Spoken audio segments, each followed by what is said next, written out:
Hola, bienvenidos a un nuevo encuentro con el arte del siglo XVII, este siglo del barroco.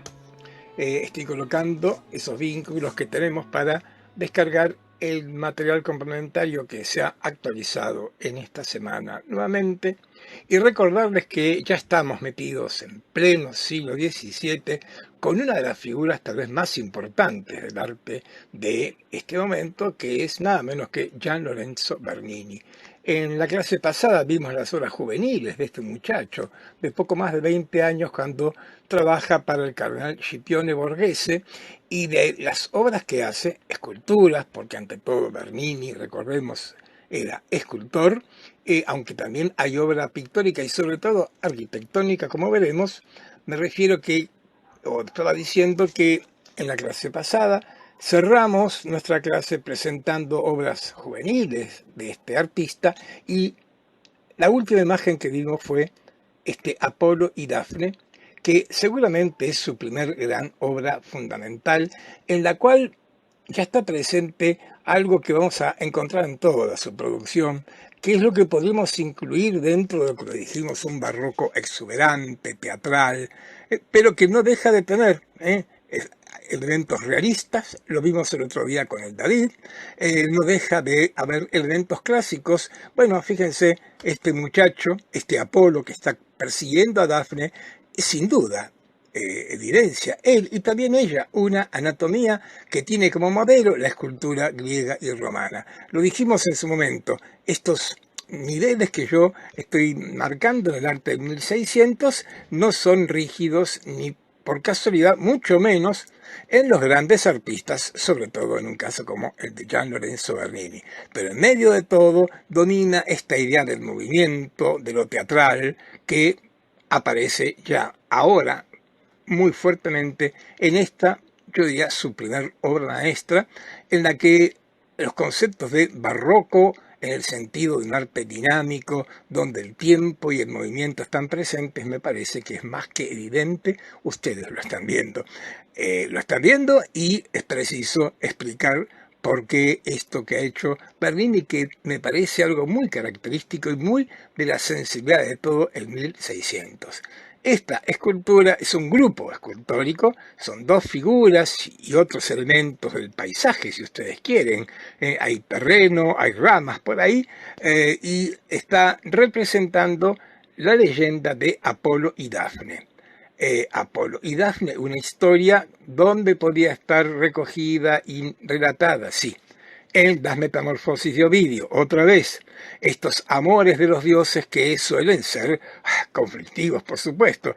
Bueno, la historia de Apolo y Dafne nos cuenta que el dios Apolo, nada menos, atacado, herido por una flecha de Cupido, se enamora desesperadamente de la ninfa Dafne, la bella ninfa, mortal al fin, y sabe que si el dios la posee en su carácter de dios, esto la conduce a la muerte. Por eso cuando Apolo, ciego de pasión por Dafne, la persigue para poder alcanzarla, Dafne pide ayuda a la diosa Tierra y sí, se impide que el dios la posea, pero con un precio terrible, porque cuando Apolo toca a Dafne, Dafne se convierte en una planta de laurel. Y este es el tema central de esta historia, que en este caso Bernini enfoca tan con la sensibilidad de la época. ¿En qué sentido? En que está captando este acontecimiento en el momento del tránsito, en el momento en que Dafne no es ya ninfa ni tampoco es laurel, está a punto de. Recuerdan, lo decíamos el otro día con el David, estaba a punto de arrojar la piedra. Bueno, acá esto es más complejo si ustedes quieren, pero acá también Bernini capta el instante fugaz, esa loca carrera de Apolo, esa también huida de Dafne que comienza a elevarse, a crecer, porque si miramos con atención, sí, mantiene su cuerpo femenino, pero sus dedos y su pelo se convierten en hojas, la corteza empieza a cubrir su cuerpo, de los dedos de los pies salen raíces y claramente la oposición Apolo y Dafne, la sorpresa de Apolo y el horror de Dafne que aparecen en sus rostros. Una interesante historia, muy retomada en el siglo XVII, que como pueden ver, muestra también esta, como otras, la particular visión que tiene la cultura de este siglo respecto de la mitología clásica. ¿Qué quiero decir? Bueno, Apolo ha provocado un desastre. En la mitología clásica, los distintos dioses encarnaban virtudes morales, físicas, la fuerza, la belleza, la poesía, el amor. Bueno, pues acá Apolo es un simple joven apasionado que provoca con su torpeza un desastre, una catástrofe a la que él asiste impotente y hasta desconcertado. Va a ser interesante ver el rostro que le dé Bernini tanto a Apolo como a Dafne.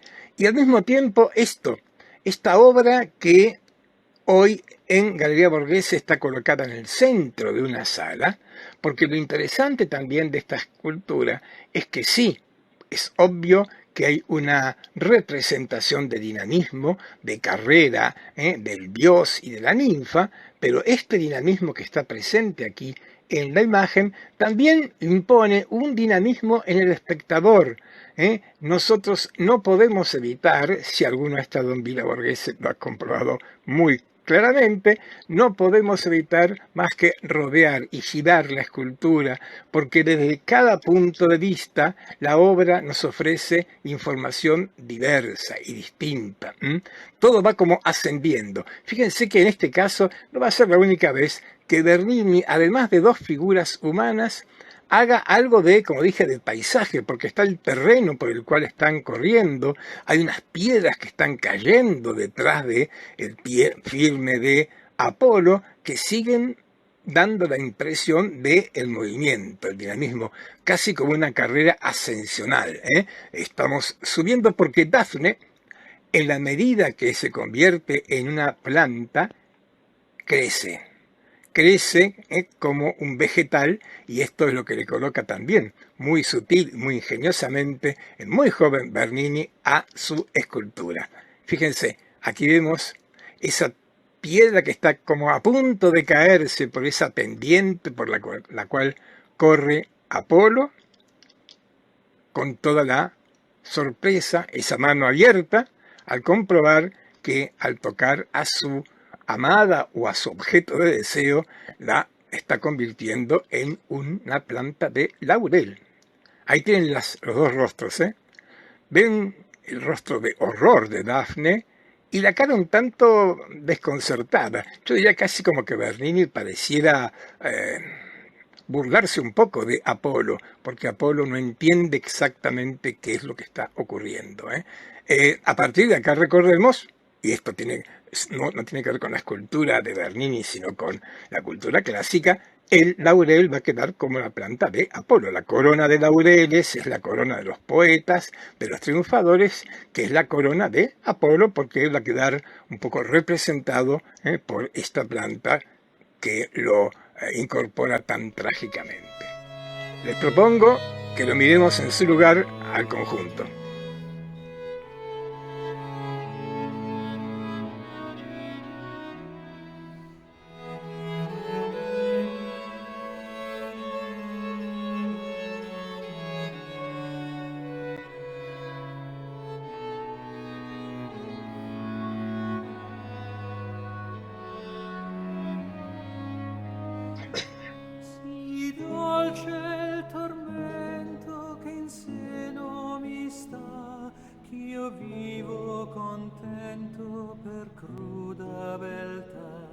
Nel ciel di bellezza s'accreschi fierezza e manchi pietà, che sempre qual scoglio all'onda d'orgoglio mia fede sarà. La speme fallace rivolgami il pie, di letto né pace non scendano a me, e l'empia cadoro mi nieghi ristoro di buona tra gioia infinita, tra speme tradita, vivrà la mia fe.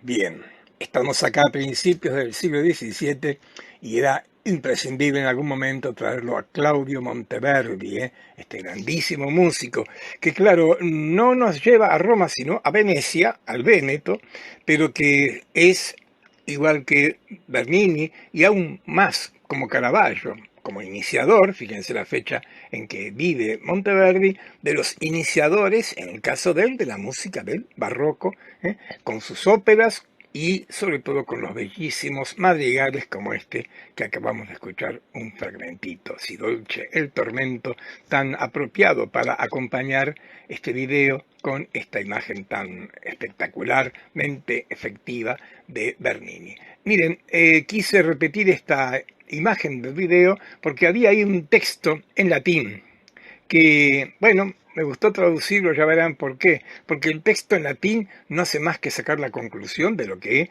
o la enseñanza, la moraleja que transmite el Apolo y Dafne. El amante, persiguiendo una forma encantadora que huye, no encuentra en su mano cuando lo busca más que hojas muertas o frutos amargos. Una especie de vanitas, algo de que todo lo que parece tan importante finalmente son hojas muertas. Esto lo escribió Maffeo Barberini, un humanista romano. La familia Barberini ya la hemos mencionado, y también a Maffeo, porque Maffeo Barberini, por eso lo quiero destacar, ahora vamos a tener que verlo nuevamente, pero como papa. Lo vimos, recordarán, Palazzo Barberini, con ese gran salón cuya bóveda estaba pintada por Pietro da Cortona, ¿lo recuerdan? Bueno, Pietro da Cortona, hombre del pleno siglo XVII como Bernini, trabajó para este hombre cuando fue elegido papa. La fecha que coloco ahí es de su elevación al papado, 1623, y fue papa, como pueden ver, durante 21 años, lo que no es poco, un larguísimo periodo de papado en el cual hizo mucha obra. Y algo que nos importa a nosotros, bueno, que este papa, apenas llegado al pontificado, va a reconocer al artista de Scipione Borghese y lo va a llevar a su corte. Muerto Maderno, que recordemos se había encargado de la fachada de la Basílica de San Pedro, ahora Urbano convoca a este muchachito para seguir trabajando en la obra de San Pedro, y ahí, con 26 años, Bernini recibe el encargo de hacer el baldaquino, que sigue estando hoy ahí, en el crucero de la Basílica de San Pedro. Una obra espectacularmente grande, fuerte e importante, pero que quiero insistir, Bernini comienza a hacer, y por supuesto, por sus dimensiones, dirigiendo un equipo, cosa que será lo que va a ocurrir en toda su obra de grandes proporciones, siempre como director de un taller, de un equipo, va a emprender a partir justamente de 1624, como dice nuestra fecha, y le llevará un tiempo concluirlo. En primer lugar, habría que explicar qué es esto que está en ese lugar tan destacado, tan protagonista de la Basílica de San Pedro, repito, en el crucero, debajo de la cúpula de Miguel Ángel, nada menos. Bueno, este es un baldaquino. El baldaquino no es un invento de Bernini, para nada, es un mueble litúrgico, aunque lo que estamos viendo acá no es un mueble, esto es un edículo. Cuando decimos mueble nos referimos a objetos que están en las iglesias, mueble cualquier objeto que se traslada desde allá. Mueble religioso son aquellos que pueden desplazarse por distintas razones a cambio de otros que son fijos.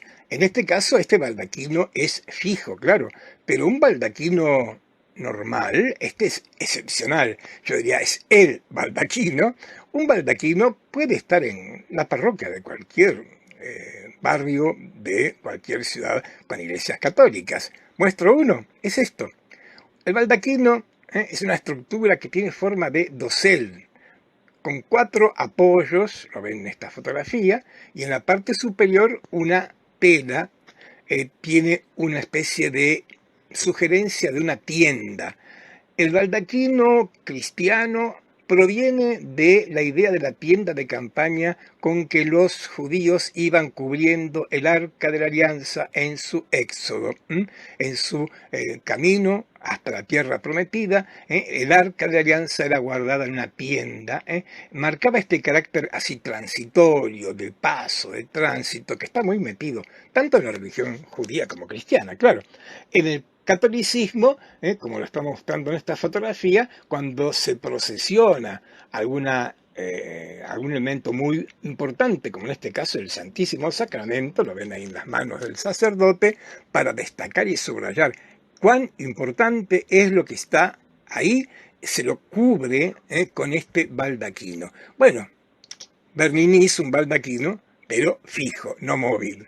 Y un baldaquino que también, como el que acabamos de ver, está colocado para resguardar algo muy, pero muy importante. Y no es la cúpula de San Pedro, sino que es lo que está debajo.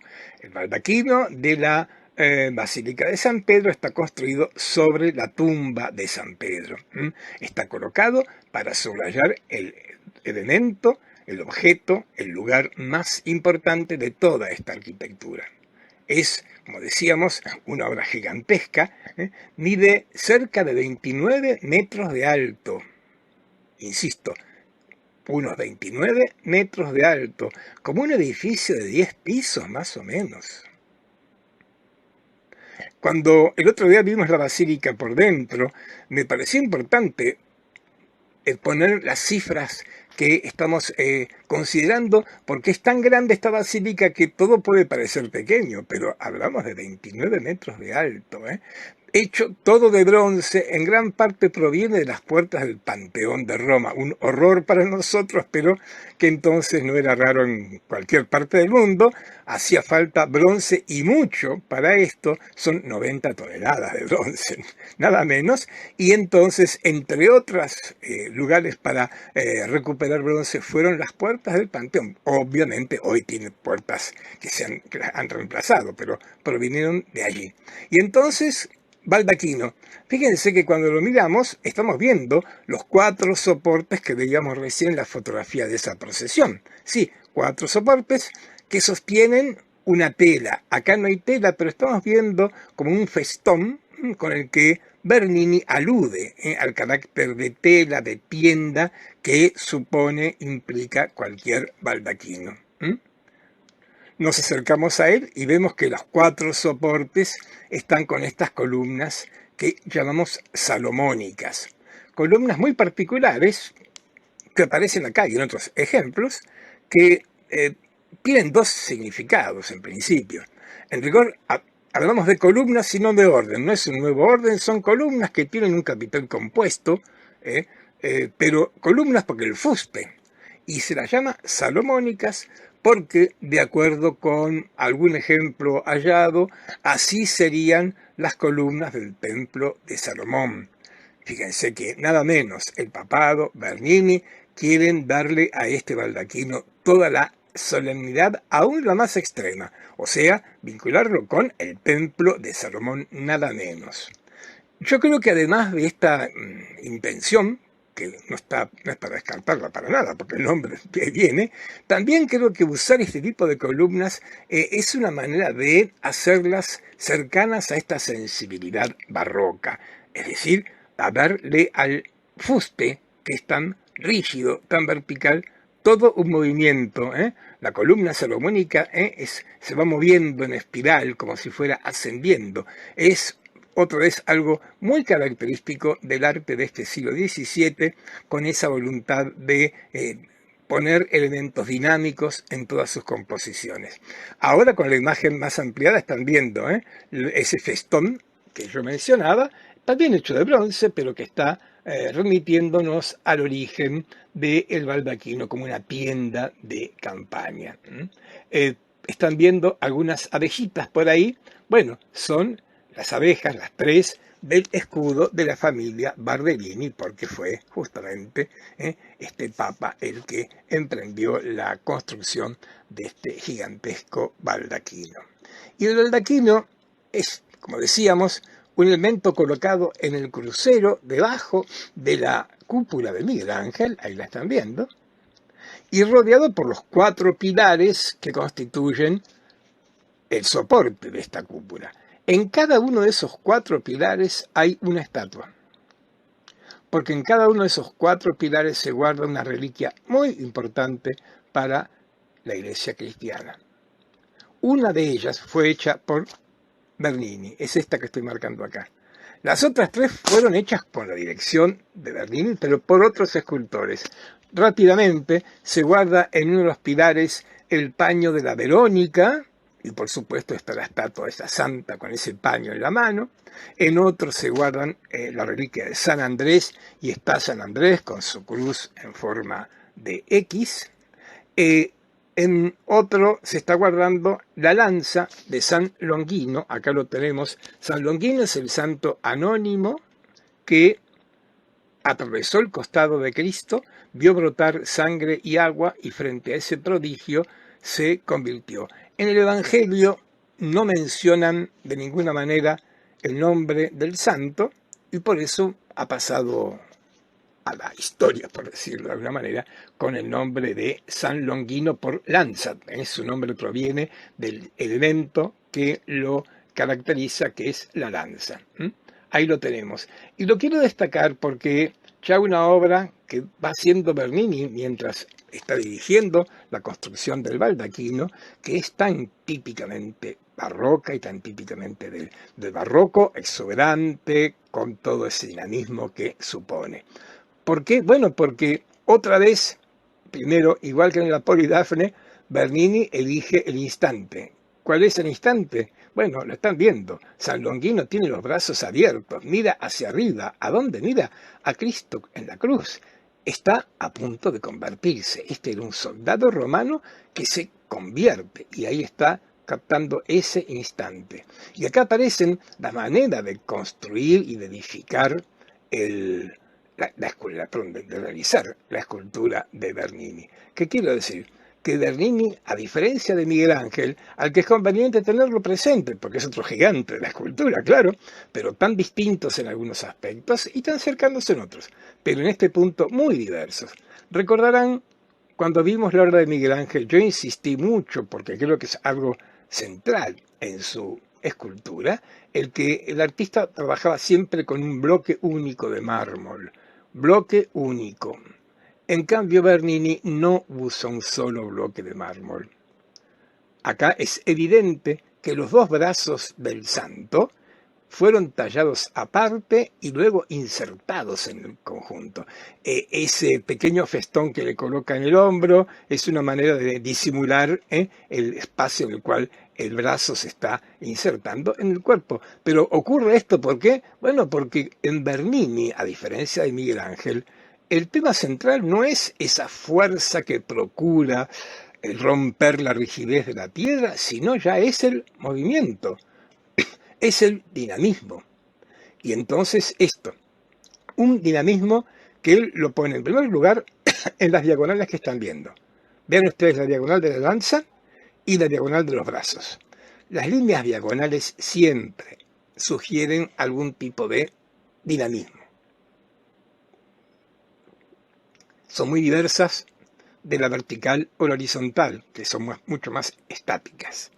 Pero además de todo, fíjense algo que lo venimos viendo ya desde Caravaggio. Estoy pensando en esa tela que estaba sobre el cuerpo muerto de María, en la muerte de la Virgen, los paños, los pliegues. Vean ustedes cómo está vestido San Longino. Esa tela que lo cubre por delante es una tela que solita ella me sugiere tantísimo dinamismo. Yo quise ampliarla así como la están viendo, ¿ven? Viéndola así, podríamos decir que es una escultura abstracta. No conseguimos identificar nada.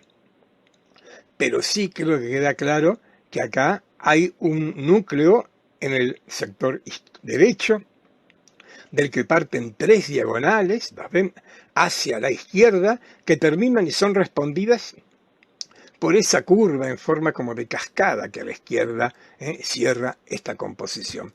Marco esto porque efectivamente cuando hablamos de dinamismo, en cualquier obra, en esta en particular, no estamos hablando solo de lo que puede ser la imitación de un movimiento, sino que plásticamente, considerado, repito, como si esto fuera algo no figurativo, los puros valores plásticos, las luces, las sombras, los volúmenes, están sugiriendo movimiento, dinamismo.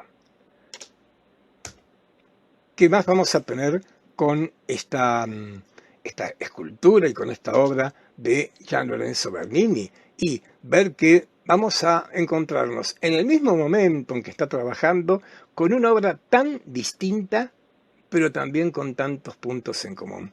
¿Por qué tan distinta? Porque este es un retrato, otra vez otro retrato. Y un retrato que en este caso fue hecho por voluntad libre y expresa del escultor. No es un encargo del papado, para nada, no lo sería jamás, porque Costanza Bonarelli fue una amante apasionada del escultor Gian Lorenzo Bernini. Bernini aún era soltero entonces, pero tiene esta aventura que trae todo un conflicto familiar, en fin, toda una cuestión de sábanas que no es el caso, pero sin duda sintió una pasión muy fuerte por Constanza y así la retrata como una mujer. Yo creo que es una de las mejores obras que ya muy tempranamente, estamos a principios de 1600, representan con tanto, ahora sí, realismo. Fíjense que acá hablar de barroco exuberante, hablar de clasicismo, no, es una mujer. Bernini ha representado una mujer apasionada, con su camisa desabrochada, peinada ligeramente, cabeza inclinada, la boca entreabierta, como lo vimos también a Scipione Borghese. Acá también ella tiene toda esta vida, esta vitalidad, con ese muy sutil, muy astuto trabajo en sus rasgos y en su fisonomía. Obra, a mi modo de ver, importantísima por un montón de razones. Plantearía en primer lugar, porque debe ser de las primeras obras que en Italia sobre todo, y mucho más en Roma, en que la producción artística está tan atada a la comitencia, en que un artista hace una obra por su propia y única voluntad. Representa a su amada. Y la representa de esta manera. Quiero decir, es su amada, la idealiza seguramente, pero ante todo pone el énfasis en su carnalidad, en su condición de mujer. Creo que desde el pelo hasta la camisa, todo esto habla de un realismo tan interesante y tan atractivo. Para mi gusto, una obra grandísima de este artista. Dejamos a Costanza Bonarelli, dejamos a Urbano.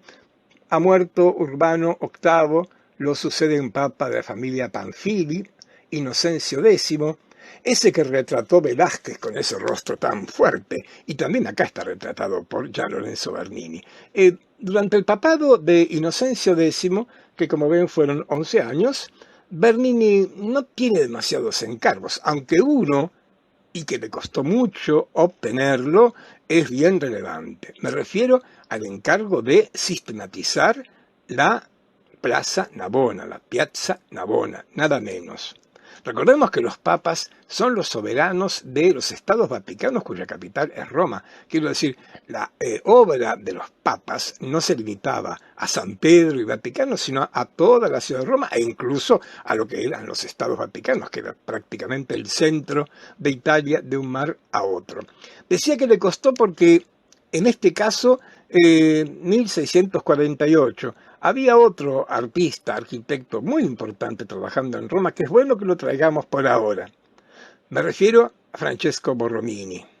Borromini, otro personaje muy fuerte en el campo de la arquitectura, contemporáneo de Bernini, presentó su proyecto para esta piazza y todo parecía indicar que el Papa estaba más cerca de la voluntad del proyecto, de Borromini, y Bernini, según cuenta la leyenda, no con muy buenas artes, consiguió finalmente lograr que el Papa aceptara el suyo.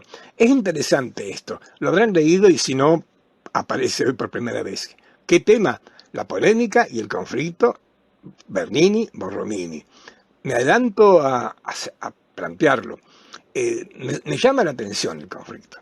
Digo porque Bernini y Borromini, sí contemporáneos, Borromini arquitecto, Bernini escultor y arquitecto, tenían un perfil bastante diverso uno del otro. Quiero decir, Gian Lorenzo Bernini fue el artista de los papas, fue un privilegiado, fue un hombre que vivió reconocido, yo diría casi permanentemente. Me voy a adelantar en algo que veremos no hoy, pero que tendremos que ver en algún momento. Gian Lorenzo Bernini, en un momento de su vida ya grande, fue convocado nada menos que por Luis XIV, rey de Francia. Luis XIV lo convoca para trabajar en el Palacio del Louvre. Bernini viajó a París. Ser reconocido por Luis XIV no era poca cosa. Quiero decir, fue un hombre que podríamos casi decir vivió en la gloria. Lo de Borromini fue muy distinto. Trabajó para órdenes menores, incluso hasta su final, como lo comentaremos, fue diverso. De todos modos, aunque a mí siempre me cuesta trabajo imaginar, porque yo diría Bernini no tenía rival posible, bueno, pues sí, aparentemente lo tuvo, y el episodio de Piazza Navona es un buen ejemplo de esto. Lo cierto es que Bernini se hace cargo de sistematizar esta piazza, que había sido un circo romano, como pueden ver, el perfil que tiene. Un espacio donde se corrían carreras de cuadrigas, convertido luego en piazza. Tenía dos fuentes ya hechas, que Bernini debe remodelar, y una tercera que sí hace él, que es la que está en el centro, que es la que nos va a importar ante todo. Vamos a describir este lugar maravilloso de Roma, con sus tres fuentes. A nuestra izquierda, la fuente de Neptuno, porque lo tiene al dios Neptuno en el centro. La fuente de los ríos, que es la que nos va a importar enseguida, y la fuente del moro, por una figura que todos identifican con un moro. Enfrente de la fuente está la iglesia de Sant'Agnese in Agone, y a su izquierda el palacio de la familia del Papa. Claro, hablamos del nepotismo. El otro día vimos el Palazzo Barberini, se hace cuando hay un Barberini en el papado, como el Palazzo Farnese, y ahora también el Papa Inocencio X hace remodelar su palazzo, que está hoy frente a Piazza Navona y que es la sede en la actualidad de la Embajada del Brasil en Roma, en Italia. Como decía, es una remodelación en la que el punto central es esa fuente colocada allí en el centro de la plaza, la fuente de los ríos o Fontana dei Fiumi.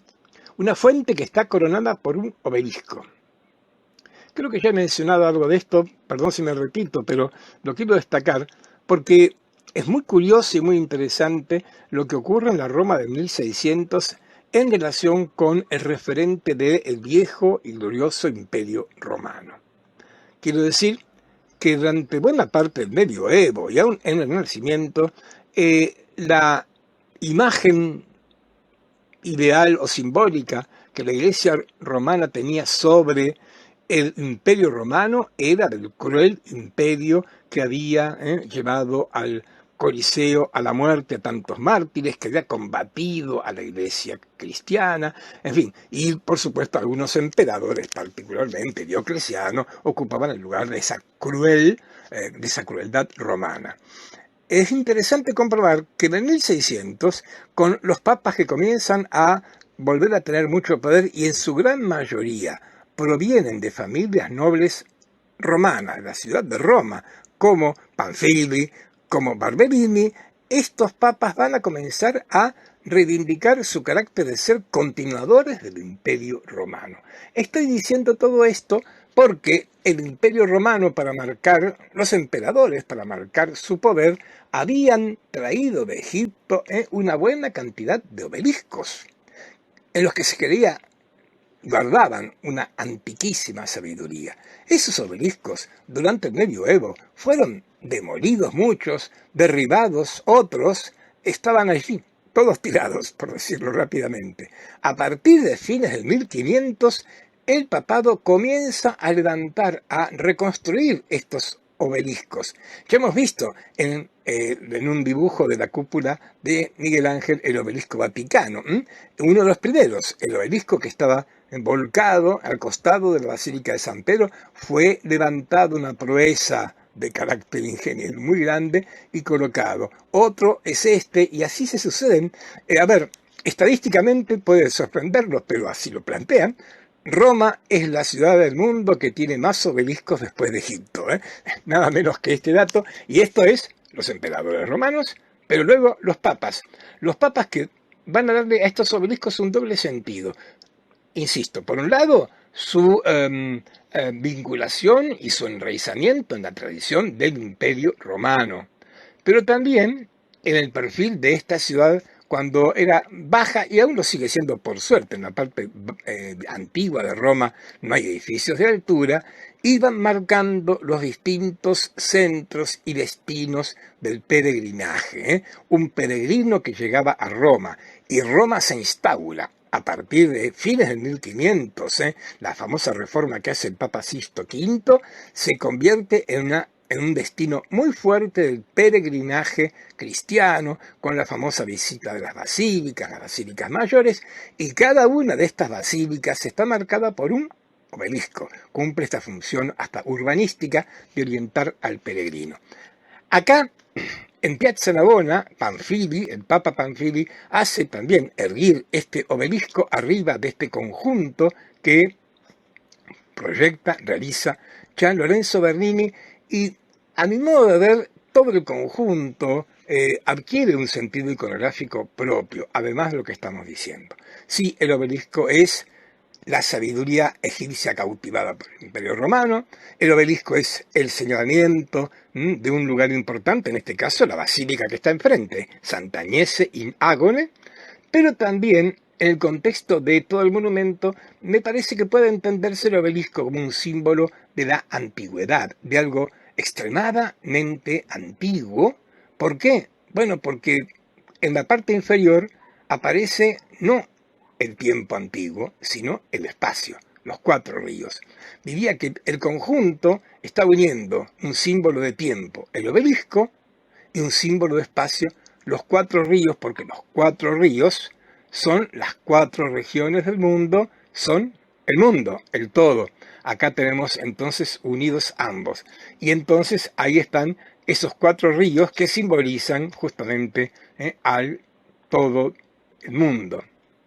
Ahí lo dice este grabado, el obelisco Panfilio, porque lo hizo erguir el Papa Panfilio, en Piazza Navona, con los 4 ríos, y algo que nos interesa mucho a nosotros, es que los 4 ríos elegidos para representar a todo el mundo son, bueno, el Danubio para Europa, el Ganges para Asia, el Nilo para África, y el Río de la Plata para América. Ahí lo dice, Río de la Plata con doble P. Hay elementos que nos revelan, no tanto que sea el Río de la Plata como que es América la que está ahí representada con esa figura que veremos enseguida. Lo marco porque es un detalle que nos involucra a los argentinos de alguna manera. Veámoslo entonces, esto. Cada uno de estos ríos están representados siguiendo una convención que viene de la escultura del helenismo griego, que son los dioses fluviales. Lo que tienen en común estas figuras, que son figuras musculosas, algunos muy adultos. El que estamos viendo acá, a la derecha, es un hombre grande, pero con una musculatura importante, pero con una larga barba. Es el río Ganges. Pero antes que ser Ganges, es río. ¿Y por qué digo río? Porque está siguiendo una convención iconográfica que es la representación de los dioses fluviales que se representaban desnudos y reclinados. El río está en su lecho, el lecho del río, y entonces esto conduce a esta forma de representación que elige acá Bernini, con lo cual, como pueden ver, en medio de un planteo tan exuberante, tan teatral, con tantísimo movimiento, tenemos que volver acá, no deja de haber un filón donde el elemento clásico, por lo menos la tradición de la escultura antigua, está presente. Entonces, ahí el Ganges. Y lo dije con una intención esto, lo exuberante, porque están viendo, con el Apolo y Dafne, con el David hablamos del movimiento, el dinamismo. Y ahora, ¿qué pasa con esta obra? En una fuente, el movimiento ya no está representado. Una fuente es una obra de arte cinético ya, antes del parque. ¿Y por qué no? Porque esta obra se mueve. Y mucho más esta fuente y algunas otras, sobre todo las de Bernini, en las cuales, como pueden ver, el agua no brota de un surtidor que uno pueda ver, sino que brota como de entre las rocas. Bernini con piedra imita piedras, hace como un paisaje esculpido acá. Incluso hay árboles, hay plantas, y esto deja aparecer las vertientes por las cuales asoma, brota el agua, así en forma como de cascada. Ahora vemos a la derecha al Danubio, Europa. Está reclinado, pero en movimiento, en acción, obviamente. Es el río de Bernini, de los europeos, por supuesto, lo representan como un hombre maduro en plena acción por obvias razones. A la izquierda ven a un muchacho levantando la mano. Vamos a verlo mejor, pero ese es el Río de la Plata. Ya veremos enseguida algún detalle. Ahí lo tenemos mejor. Al Río de la Plata Bernini, insólitamente o no, le prestó rasgos un poco africanos, negroides, y lo representa de esta manera. Sí, reclinado, está en su lecho, es un río. Tiene incluso monedas en la parte inferior, no sé si se pueden ver, porque América es la tierra de donde viene el oro y la plata, pero lo importante sería acá esa mano levantada, porque esa mano así levantada fue leída por muchos, y alguno lo habrá escuchado esto, ¿no? Porque esa mano levantada y su cabeza miran la iglesia que está enfrente, Sant'Agnese in Agone. En esa iglesia de Sant'Agnese in Agone trabajó, ¿quién? Borromini, Francesco Borromini. Y la tradición dice que Bernini, para burlarse de Borromini en esta polémica con el otro arquitecto, representó al Río de la Plata como asustado y protegiéndose ante el inminente derrumbe de la iglesia, para señalar que estaba mal realizada, obviamente. A ver, la explicación es menos espectacular, menos barroca y seguramente más cierta. Lo que Bernini representó acá no es a alguien que está asustado por el derrumbe de ningún edificio, sino un hombre que está levantando la mano porque está tapando los rayos del sol que le están golpeando por primera vez en los ojos. Es el nuevo mundo. Ve la luz por primera vez y esto lo deslumbra, lo desconcierta. Es mucho más sutil, pero creo mucho más interesante como interpretación esta. Y detrás de el Río de la Plata, ahí con el agua cayendo en esta cascada tan espectacular, está el río Nilo. Y el río Nilo está también representado con bastante lógica. Como pueden ver, es una figura con la cabeza cubierta, porque por entonces y por mucho tiempo se desconocían las fuentes del río Nilo, se ignoraba dónde había nacido el Nilo, por lo tanto Bernini elige para simbolizarlo la figura que cubre, oculta su cabeza, su origen.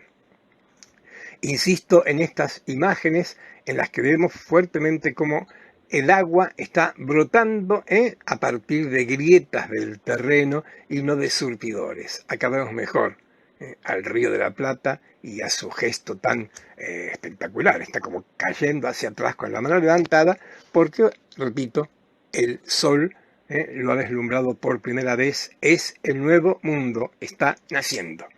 Bien, dejamos Piazza Navona y vamos a una obra que está dentro de esta iglesia de nuestro ya conocido escultor, arquitecto, Carlo Maderno.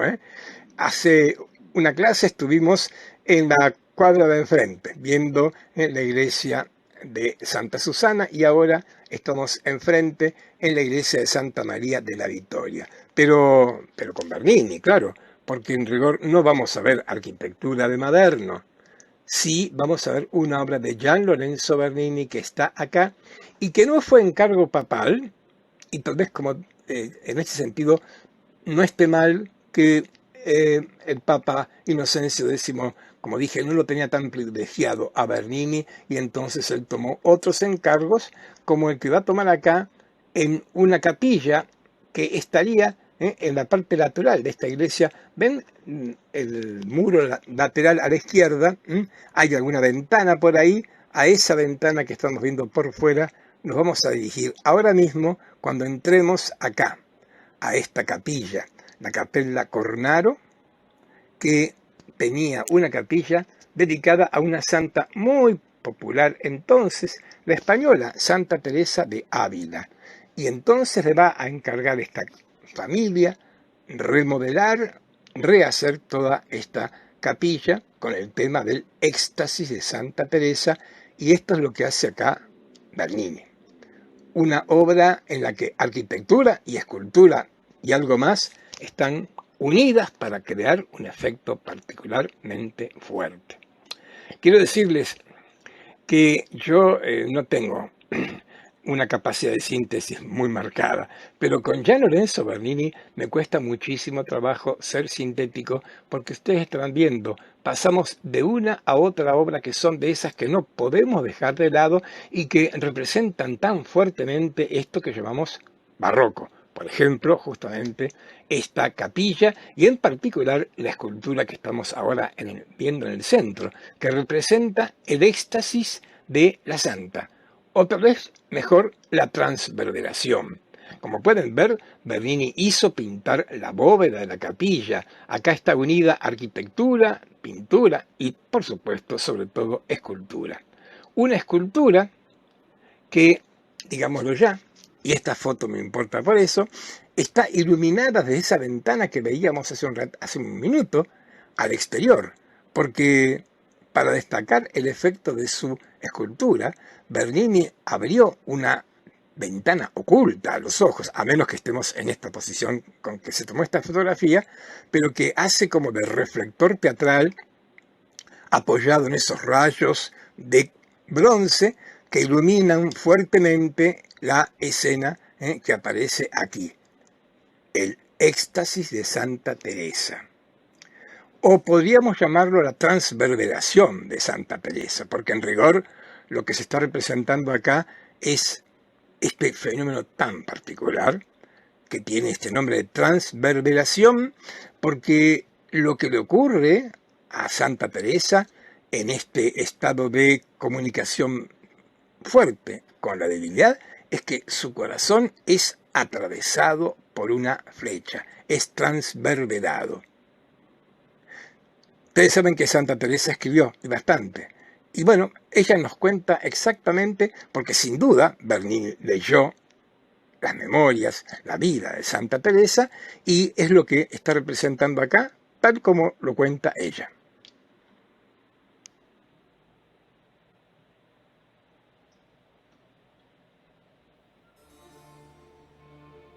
Quiso el Señor que viese aquí algunas veces esta visión.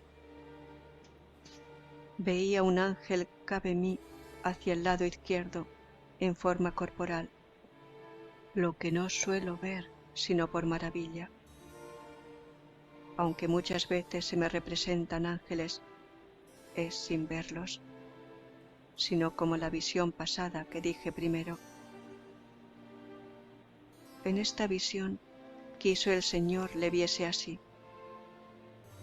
No era grande, sino pequeño, hermoso mucho, el rostro tan encendido que parecía de los ángeles muy subidos que parecen todos se abrasan. Deben ser los que llaman querubines, que los hombres no me lo dicen. Más bien veo que en el cielo hay tanta diferencia de unos ángeles a otros y de otros a otros que no lo sabría decir. Veíale en las manos un dardo de oro largo y al fin del hierro me parecía tener un poco de fuego. Este me parecía meter por el corazón algunas veces y que me llegaba a las entrañas. Al sacarle me parecía las llevaba consigo y me dejaba toda abrasada en amor grande de Dios. Era tan grande el dolor que me hacía dar aquellos quejidos y tan excesiva la suavidad que me pone este grandísimo dolor, que no hay desear que se quite, ni se contenta el alma con menos que Dios. No es dolor corporal, sino espiritual, aunque no deja de participar el cuerpo algo y aún harto. Es un requiebro tan suave que pasa entre el alma y Dios, que suplico yo a su bondad lo dé a gustar a quien pensare que miento. Bueno, un relato muy fuerte, supondría un montón de reflexiones desde ya, pero nada más me quedaría con esto, de qué manera este texto de Santa Teresa, como esta imagen de Bernini, están encarnando de una manera muy vívida lo que era la piedad católica en el siglo XVII. Una piedad donde, como lo dice la santa, no deja de participar el cuerpo algo y aún harto, donde el amor así materializado en el dolor está muy presente en estos santos y también en los fieles que seguían este camino de lo que se ha llamado el misticismo. Son los místicos y Santa Teresa es una buena representante de esta corriente dentro de la Iglesia Católica. Y Bernini lo interpreta, creo yo, maravillosamente bien. Fíjense cómo contrapone en esta imagen el cuerpo de la santa que apunta hacia la tierra y el cuerpo del ángel que parece volar a los cielos. Los pliegues de la santa son muy materiales, su mano, su pie apuntan hacia abajo, los pliegues del ángel parecen llamas que están ahí flotando. Y los dos rostros, la expresión de dolor y placer, de éxtasis, por eso lo decimos respecto de la santa, y esa sonrisa del ángel que está justamente manifestando el amor de Dios. Consideraciones de carácter psicoanalítico se han hecho y muchas al respecto, pero nos excede un poco, pero obviamente que están bien presentes. Cerraría algo más con esto. Fíjense, en esto que decimos, Bernini es tan representativo de este barroco exuberante y hasta teatral, y lo es teatral porque en ningún caso se frena ningún recurso para provocar el efecto. Por ejemplo, en esta obra, con esa luz teatral que ilumina de arriba hacia abajo, y también con esta muy particular escultura que, como habrán visto, es un grupo escultórico, son dos figuras, pero que no tiene algo que parece obligado en cualquier escultura, no tiene basamento. El grupo del Ángel y Santa Teresa están como flotando. Obvio que la escultura está sujeta en la parte posterior, pero se ha eliminado acá Bernini el basamento para colocarlos para colocar a ambos en esa elevación espiritual que está exigiendo, pidiendo el mismísimo milagro del éxtasis de la santa. Ahí vemos en detalle el rostro del ángel con esa muy particular sonrisa y imborrable, inolvidable, el rostro en éxtasis de Santa Teresa que ha sugerido tantas interpretaciones. Bien, ahí lo tenemos nuevamente y pueden ver. Ven que el conjunto de la santa y el ángel están sobre una nube y están como flotando. Y agrego algo más, por eso esta fotografía.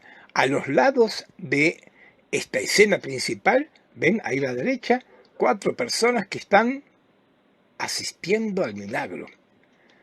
No es la primera vez que estamos diciendo en estas clases que mucho del arte del 1600 nos quiere poner como testigos del prodigio, del milagro. Y acá, en este caso, por si faltara, los miembros de la familia que encargó la obra están retratados ahí en esos espacios que son casi como palcos evanescentes.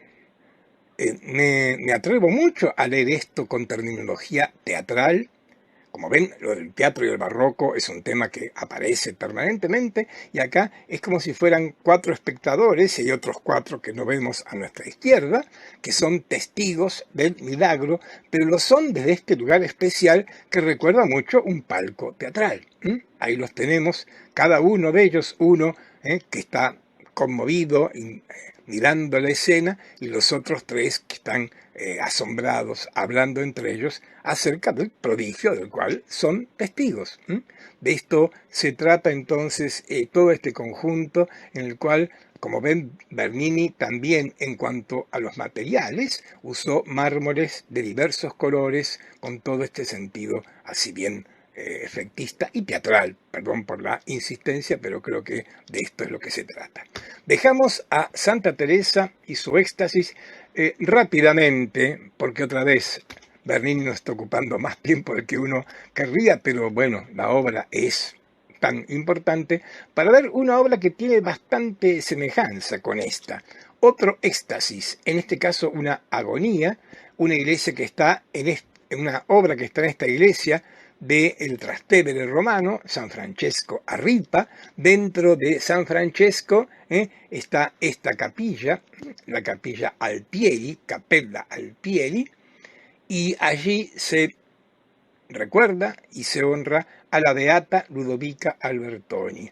Y para recordarla, Bernini es encargado de hacer todo este monumento funerario en el que tenemos a la beata en éxtasis, en agonía, ese momento en que entrega su alma, acompañada de ángeles, ¿los ven? Acompañada de una pintura y dentro de un marco arquitectónico. A ambos lados estamos viendo 2 paredes que están en diagonal para llevar nuestra vista en una perspectiva forzada a ese espacio que otra vez, la luz destaca. Ahora lo están viendo en la foto. No es una luz que provenga de la parte superior, sino de una ventana que está a nuestra izquierda. ¿Sí, no? Y no casualmente, esa luz proviene de la izquierda, iluminando primero la cabeza de la beata, reforzando toda la expresividad que se le quiere poner. No lo dije hasta ahora, hay que decirlo, no es la primera vez que estamos hablando de Bernini y la luz, y seguiremos hablando, y entonces pensar, sí, la luz, no es la luz de Caravaggio, pero es la luz también. Quiero decir que en este siglo XVII, el tema luz va a tener un protagonismo especialmente fuerte en la plástica, por lo menos. Y no olvidemos que, finalmente, la física nos enseña que la luz se mueve. La luz es una onda. Casualidad o no, pero estos efectos lumínicos, el tenebrismo dramático de Caravaggio, la luz como de reflectores teatrales de Gian Lorenzo Bernini, acá, están usados con mucha abundancia.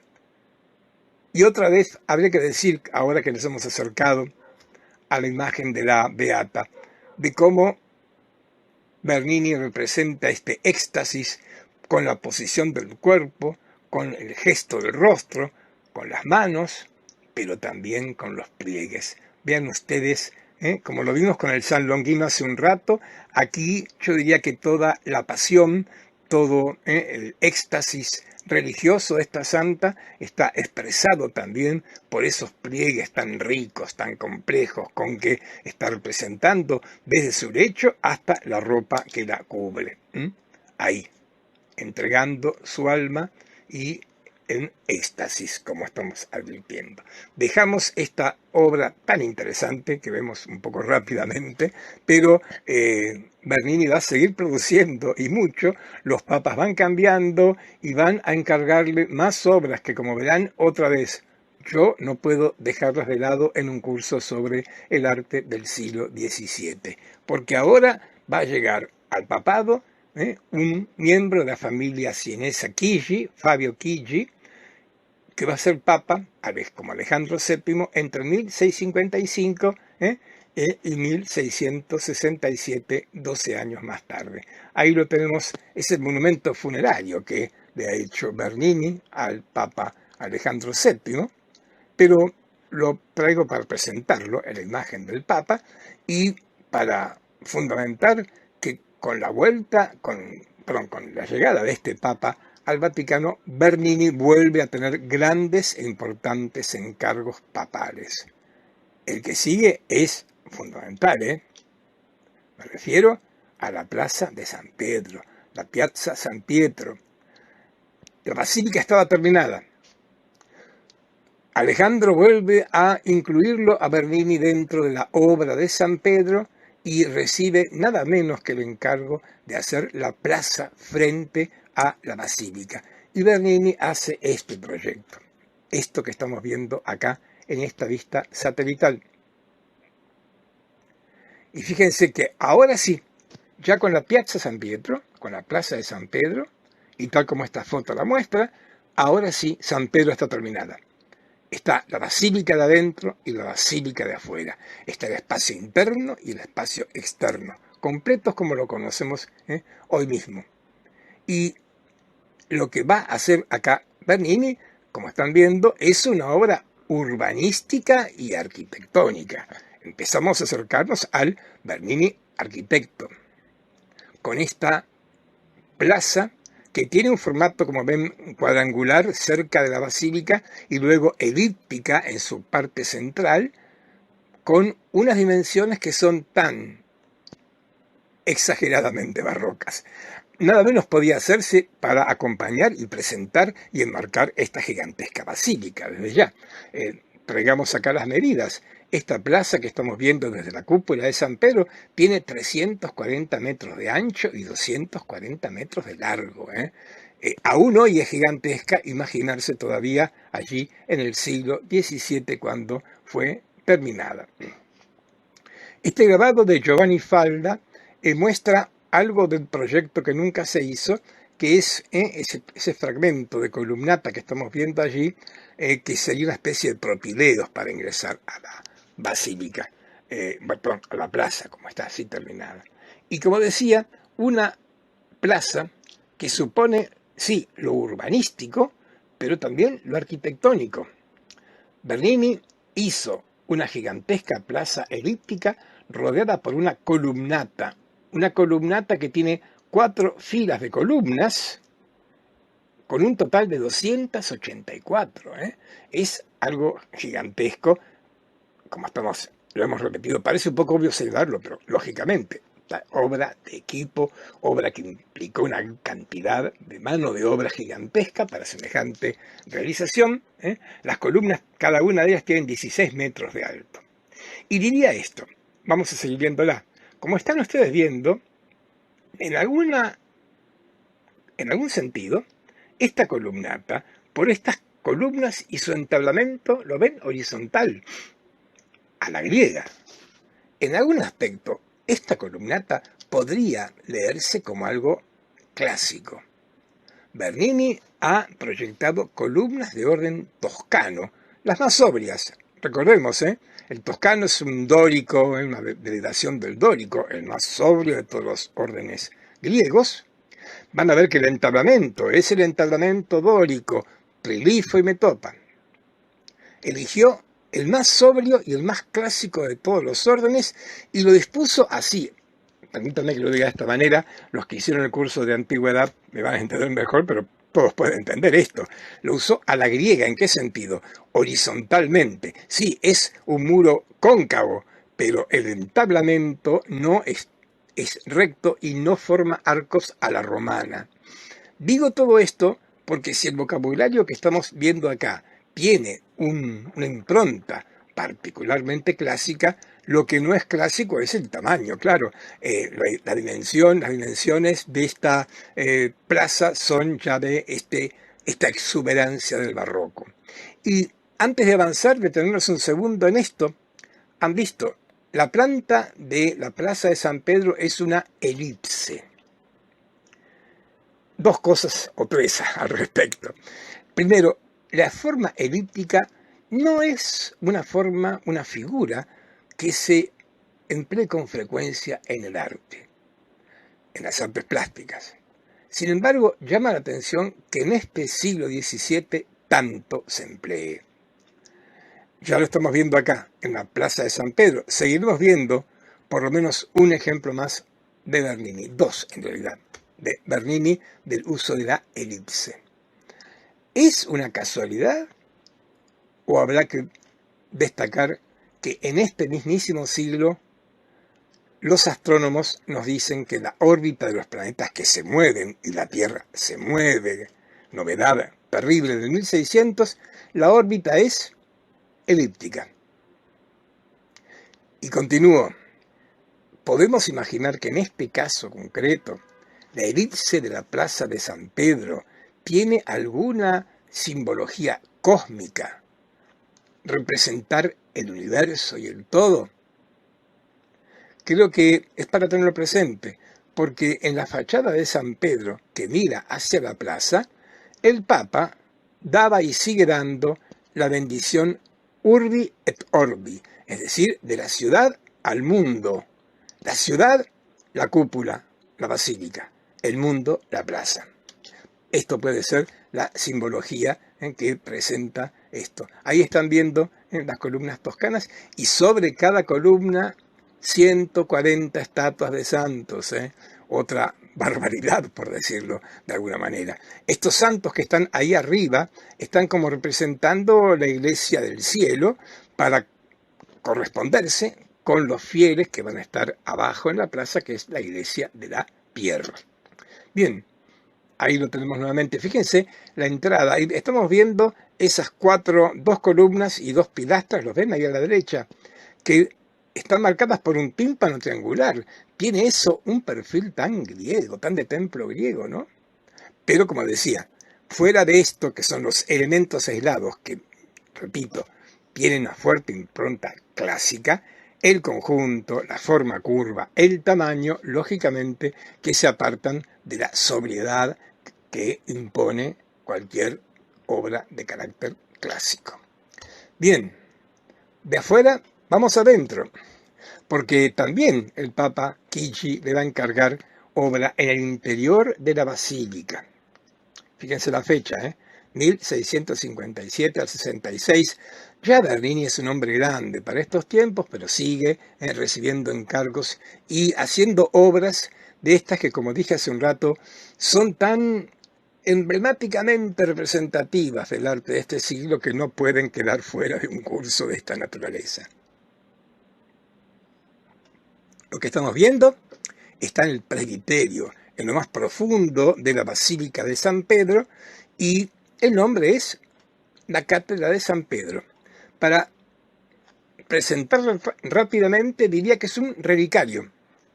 ¿Por qué? Bueno, porque esta obra, que ahora veremos más, nos acercaremos, esta obra guarda una reliquia, que es la que le da nombre, la Cátedra de San Pedro, es decir, el trono, la cátedra, desde la cual San Pedro predicaba. Esto. Sí, claramente hoy, y desde hace mucho tiempo, sabemos que no es la cátedra del santo. Esto es un trono del pleno medioevo, de un carolingio, Carlos el Calvo, uno de los nietos de Carlomagno, que donó al obispo de Roma. Zanjada este error histórico, por mucho tiempo, cuando Bernini hizo esto y cuando el Papa Chigi lo encargó, se creía que este era el lugar desde el cual predicaba San Pedro, y esta reliquia para el obispo de Roma y para la Iglesia Católica era fundamental. Recordemos, estamos en el siglo XVII, el cristianismo occidental se ha fracturado. Buena parte de la Europa occidental rechaza la autoridad del obispo de Roma, los luteranos, los anglicanos, los calvinistas, y van a negar su autoridad, cosa que por supuesto los católicos van a insistir en ella. Y una de las razones por las cuales la autoridad del obispo de Roma es legítima es porque él es el heredero del primer obispo y del sucesor de Cristo, Pedro. ¿Y cuál es el testimonio y la prueba? Justamente esta reliquia, la cátedra. Recordemos que de acuerdo con la tradición católica, Cristo le dio a Pedro las llaves de la iglesia. Famoso pasaje del Evangelio: tú eres Pedro y sobre esta piedra edificaré mi iglesia. Y bueno, ahí está. Ahí estamos viendo más de cerca y vemos, ven ese trono, está hecho en bronce pavonado, dentro del cual se ubicaba, sospecho que sigue estando, ese trono que acabamos de ver recién. Con lo cual vemos que ese trono que estamos viendo es particularmente grande. Toda esta cátedra, todo el conjunto, y mide más de 20 metros de alto, Es una obra, otra vez, que hay que ponerla en relación con las dimensiones gigantescas de esta basílica. Y vamos a alejarnos, pero por ahora que la tenemos cerca, advirtamos que para esta obra, otra vez el Bernini teatral se encuentra presente, porque nos quiere hacer testigos de un prodigio. El prodigio es que, de pronto, el Espíritu Santo, lo están viendo, la paloma, el Espíritu Santo rompe el muro de la basílica con ángeles, con nubes, con todo un resplandor dorado de la divinidad, e ilumina, ¿qué cosa? La cátedra de San Pedro. A ver, hasta el día de hoy, cuando el Papa va a enunciar algo que se considera una verdad indiscutible, se dice que habla ex cátedra. Lo hemos leído y escuchado muchas veces. Habla ex cátedra. Esto está hablando desde la cátedra de San Pedro, está hablando iluminado por el Espíritu Santo, nada menos. Esto es lo que sostiene la Iglesia Católica Romana, claro. Para esto, como decía, otra vez Bernini nos hace testigos de este prodigio, y para esto recurre a todo. ¿Qué quiero decir con esto? Cuando vemos esta imagen, nos encontramos con que Bernini ha hecho arquitectura. Hay unas columnas que están siendo superadas, inundadas por nubes, ha recorrido a escultura, ha recurrido del color al dorado. Esto no es oro, ni siquiera bronce en algunos casos, es estuco pintado de dorado, y ha recurrido, miren ustedes, a un vitral. La paloma del Espíritu Santo está en un vitral. Lo digo así porque el vitral parece algo que estaba anclado en el arte del medioevo. Bueno, si hacía falta luz, otra vez, la luz. Luz para marcar el efecto, ahí Bernini ha recurrido al vitral. Y como pueden ustedes ver, el vitral del Espíritu Santo tiene formato elíptico. Otra vez podría haber sido un círculo, es otra vez la elipse presente aquí. Vemos ahora con alguna distancia todo este conjunto, que como ven además tiene 4 figuras, 4 santos a los pies, que están sosteniendo ese trono, esa cátedra de San Pedro. Aquí lo vemos en completo, y decirles, para tener una idea del tamaño, los que han estado en San Pedro lo saben, pero uno, repito, en esta basílica pierde la noción del tamaño por todo lo gigantesco que lo está rodeando a uno. Pero decir que cada una de estas 4 estatuas que están viendo ahí abajo, ¿ven? Que están como sosteniendo la cátedra, cada una mide 5 metros de alto. 5 metros de alto, y están colocadas con todo sentido. El Espíritu Santo ilumina la cátedra, y estos 4 santos sostienen la cátedra. 4 a la izquierda son santos doctores de la Iglesia Latina: San Ambrosio y San Agustín. 2 a la derecha, San Juan Crisóstomo y San Atanasio, son santos doctores de la Iglesia de Oriente. Fíjense, levanten la vista y vean que en la parte superior, en la cornisa, hay un texto escrito. Hacia la izquierda está escrito en latín, et oves. Hacia la derecha está en griego. Todo el ábside de la Basílica de San Pedro es un ábside, digamos, ecuménico, en un momento en el cual se procuró una revinculación de la Iglesia latina con la Iglesia griega, y por eso la mitad está dedicada a santos griegos y de este ábside, digo, y en el texto que aparece allí, en el friso, está a la derecha en griego y a la izquierda en latín.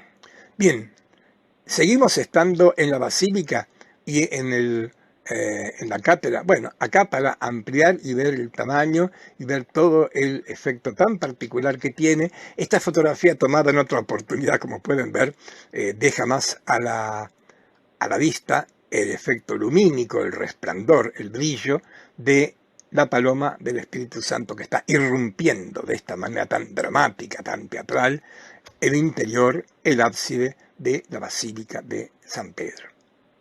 Seguimos en la Basílica, seguimos con el Papa Chigi, que como ven le encarga allá Maduro Bernini más obras. En este caso, una obra que debo ubicar acá en esta planta para que nos orientemos. A ver, estábamos aquí, ¿lo ven? Ahí, en la parte superior, ahí está la cátedra de San Pedro. Los voy a llevar al otro extremo, a la entrada, pero no a la entrada de la basílica exactamente, sino de los palacios vaticanos, que están absolutamente pegados a la basílica. Vamos a ver, miramos hacia la entrada. Ahí tenemos al lado del nártex, que es a donde todos los mortales podemos entrar sin mucho problema, hacia nuestra derecha. Si seguimos avanzando, probablemente no podamos continuar porque ese espacio está reservado a los palacios vaticanos. Ese es el lugar donde terminaría la columnata que vimos recién, y lugar por el cual, el nombre lo indica, los reyes tenían acceso para entrevistarse con el obispo de Roma. Por eso la escalera real, la Scala Regia. La Scala Regia comienza, lo están viendo, con Constantino. A ver.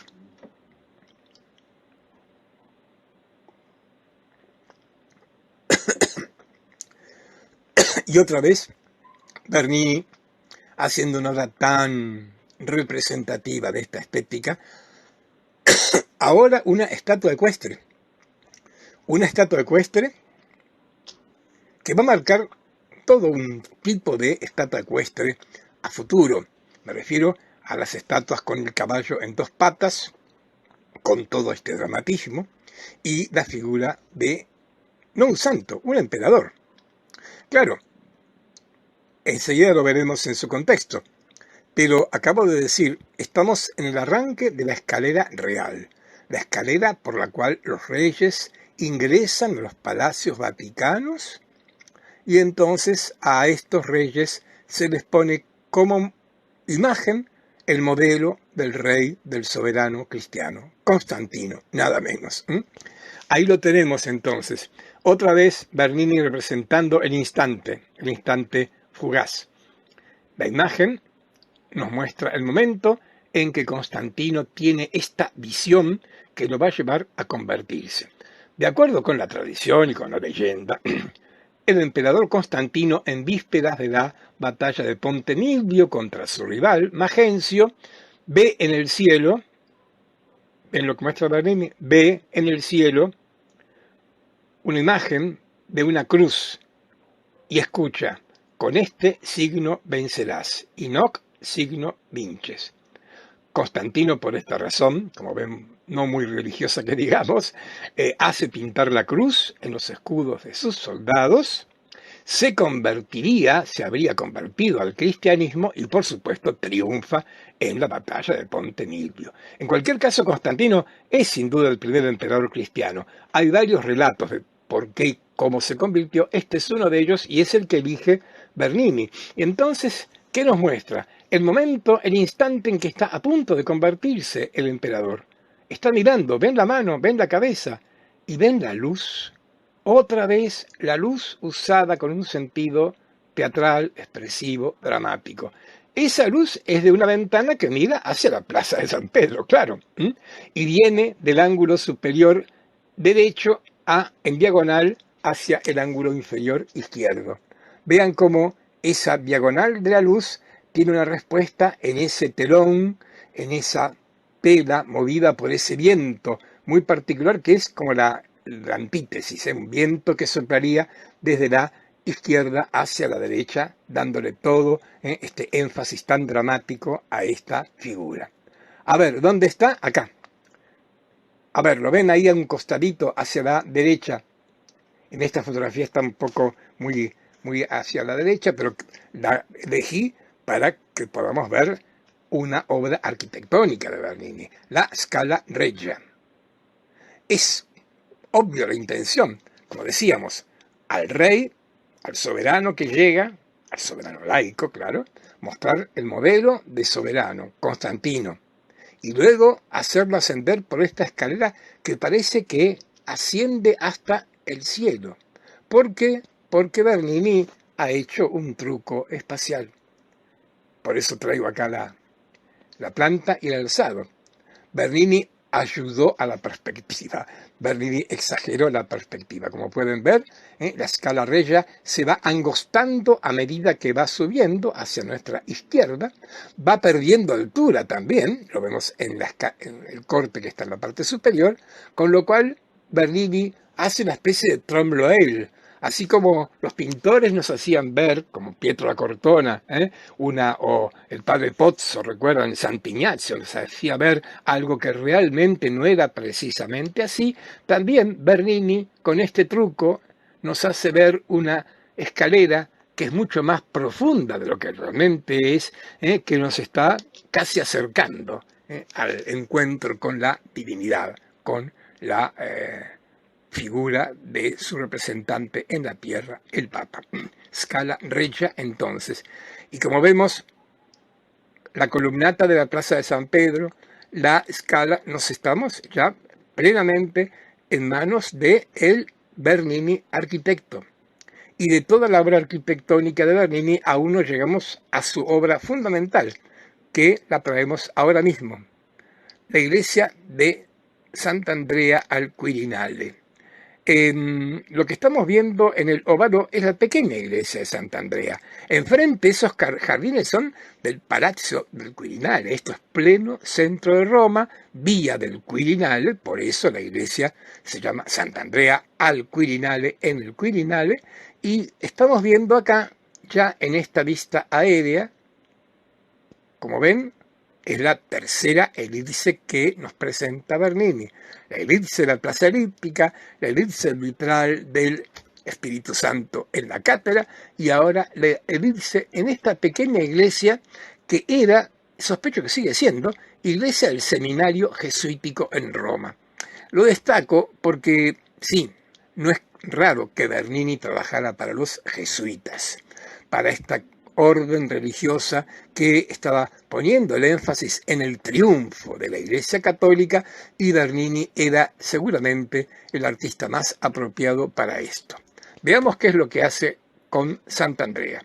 Insisto, pequeña iglesia porque, como digo, no es una parroquia, sino que es parte del seminario jesuítico, y lo que hace acá, como vimos en esta vista aérea, una iglesia que tiene planta elíptica, y pero que se presenta a la vía del Quirinale con esta fachada tan especialmente clásica. Otra vez Bernini en la arquitectura haciendo un equilibrio entre formas que son, sí, muy del 1600, las formas curvas, la elipse, las curvas que entran y que salen, pero combinadas con una solución especialmente clásica. La veremos todavía mejor, pero están viendo acá un tímpano triangular, ¿lo ven?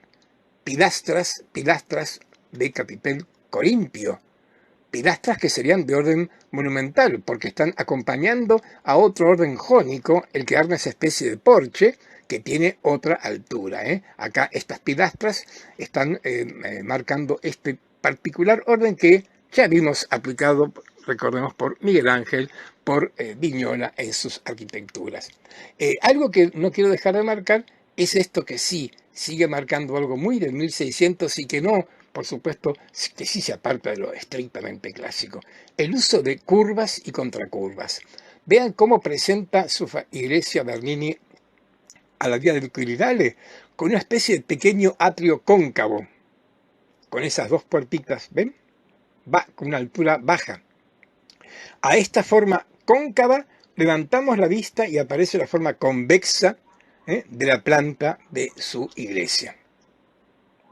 En esta fotografía creo que todavía es más notable el carácter clásico de los elementos que usa. Yo diría, Bernini en general usa elementos que provienen del repertorio clásico, pero en un contexto donde en rigor las soluciones están más cerca de este dinamismo que uno ve en el barroco más exuberante, más movedizo, más amante de las formas curvas y de los contrastes. El contraste entre, como decíamos, ese pequeño atrio cóncavo y todo el muro convexo que se mueve detrás de esta fachada tan particularmente sobria por su connotación ya hasta griega, por las pilastras corintias y el tímpano triangular. Acá puede verse con más claridad el juego de las formas y las curvas cóncavas y convexas que exhibe esta fachada.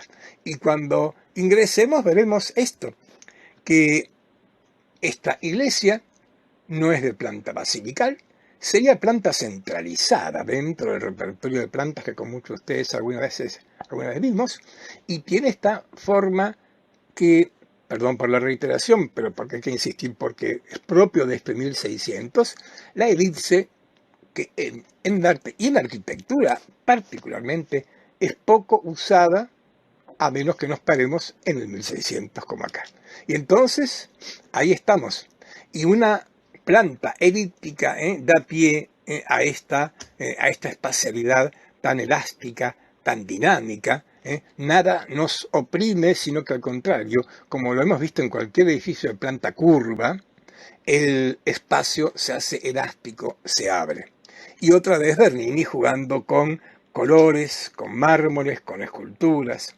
Miren, esta imagen nos hace partir del pavimento tan rico, tan jesuítico, y levantar la vista al altar dedicado a San Andrés y a la cúpula, una cúpula elíptica, espléndida, cúpula que Bernini coloca allí, como estamos viendo, con color dorado, con esculturas. Otra vez escultura, arquitectura y el color, sino la pintura, presentes en su solución, en la que vemos al santo ascendiendo a los cielos mientras rompe de alguna manera ese tímpano. En la parte inferior hay una pintura con la imagen del santo crucificado, iluminado por una luz que proviene de una ventana, como el caso de Santa Teresa. Y acá la cúpula, una cúpula muy rica, muy espléndida, como estamos viendo, con este formato elíptico que es el que resume toda la arquitectura de esta construcción. Bien, ahí tenemos algún detalle de la cúpula. Y detalle que quiero plantearlo porque fíjense, Bernini coloca escultura en su arquitectura, algo que no era nada nuevo, pero lo importante es que las esculturas, como estos tres angelotes que aparecen acá, no son rígidas como las pobres cariátides griegas, sino que son tres figuras que están un poco superando la rigidez y la formalidad de lo arquitectónico para ser tres niños jugueteando en esta cúpula. Bien, estamos cerrando nuestra recorrida por la obra del gran Gian Lorenzo Bernini, pero obra tardía del Bernini ya muy anciano, o muy maduro por lo menos, que fue la remodelación de ese puente, el Ponte Sant'Angelo, el puente del Santo Ángel, que como pueden ver, tan cerquita del Vaticano, a la izquierda. Los que han caminado por Roma han cruzado el Ponte Sant'Angelo, sin duda, han visto Castel Sant'Angelo, que está allí enfrente, y que le da nombre a este puente. Rápidamente recordemos lo que estamos viendo, es la tumba del emperador Adriano, ese monumento que está ahí circular, que fue tomado por la iglesia, convertido en castillo, y a partir de un prodigio, de una epidemia que asoló a Roma y supuestamente fue superada por la aparición de un ángel, en este mismo castillo se lo llamó del Santo Ángel, por eso está allí en una estatua en bronce, está un poco lejano, chiquito, y por eso el puente se llama Ponte Sant'Angelo. Acá interviene Bernini, se le encarga rehacer el puente en el aspecto ingenieril, si cabe la palabra, y también dotarlo de estas esculturas. Todas son diseños de Bernini, todas hechas, por supuesto, por su equipo, y es muy interesante porque estas esculturas están en este puente que todavía hoy, aunque hay otros, pero todavía parece el camino obligado de quien marcha del centro de Roma a San Pedro. Y no nos olvidemos, hoy marchamos como turistas.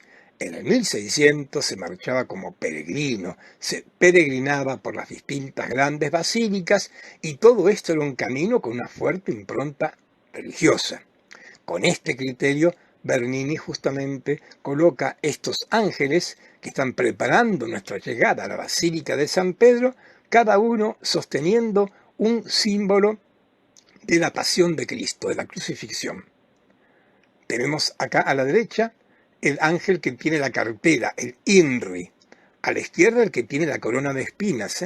Incluso cada uno de ellos, como ven, tienen unos renglones, textos de la Biblia, que aluden en latín a el sentido de ese elemento que nos llevaría, nos debería llevar a reflexionar sobre la muerte de Cristo.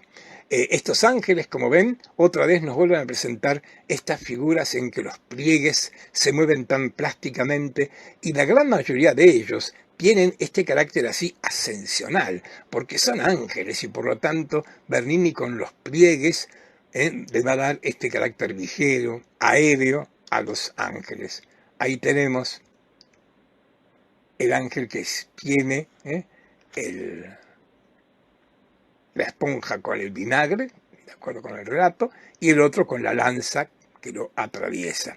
Los elegí porque estos dos, por los elementos que portan, son los que con más evidencia marcan un carácter así ascensional, que todos ellos están presentando. Bien, esto lo destaco y me parece otra obra imprescindible de Bernini, porque Ponte Sant'Angelo, igual que Piazza Navona, nos presentan también algo fundamental en su obra y también representativo del 1600. Me refiero al arte público, al arte en la ciudad.